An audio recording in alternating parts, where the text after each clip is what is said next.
was looking at the stats just then. There's some 50,000 new cases of COVID-19 that are reported every day in the US at the moment. Now, at the time of the election last year, that was at about 200,000. So that's the level that we're talking about here where it's come off. So in that respect, he gets a pass.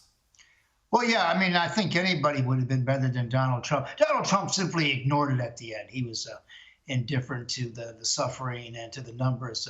I think President Biden has done a very good job. And, at the end of the day, that's why he got elected, because he appeared to be safe hands. Safer hands than the other guy.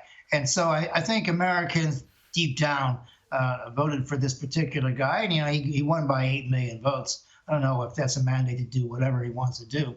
But look, he's handled it pretty well. And, at the end of the day, whether it's whatever happens in the world, the president will be judged by the number of deaths of people that were saved during his time in office. Yeah, and he's only going to do one term too, isn't he, Joe? I mean, there's been a bit of talk about whether or not he's going to go again. But, I mean, when you're only going to do one term, that kind of releases the shackles a little bit, doesn't it? You've just got to go for it.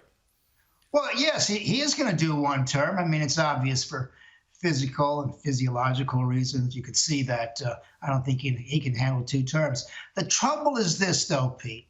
Because he is so obviously one term, he's already a lame duck president. Yeah. That is, the left wing of the Democratic Party can go after him on refugee camps, and other people can go after him for getting out of Afghanistan the way he is. A lot of the military people objected to it. And so in a way, he is a lame duck president. But I'll tell you what, when the historians look back at this period and we find out that he agreed to return those ships, to rescind the order to send those American warships to the Black Sea, we're going to find out he came very close to war with Russia, because it's quite clear that the president in his conversation with Putin was pretty sure that if those ships showed up, there would be conflict there, and the Russians already have about 80,000 troops in that area. So, this president is as risk averse as the other guy, but he's spread pretty thin. One final thought here: when I was young and the Vietnam War was raging, American military was designed to fight 2.5 wars, and then about 15 years later, 1.5 wars.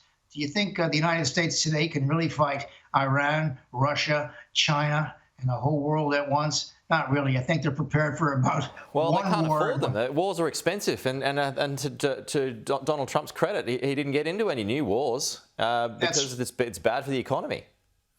That's right. Well, Biden had the great line about those wars, those endless wars. He says they were all paid for on the credit card. He said that when he was in opposition. That's right. And that's true, unless you're going to have taxes. And as you know, only about a small 1% of the American people ever joined the armed forces, so it's a very small sacrifice for most Americans who simply go about killing each other in mass shootings. I mean, as we're speaking, another one is taking place in Austin, Texas. I tell you what, that's the disease that we have to worry about.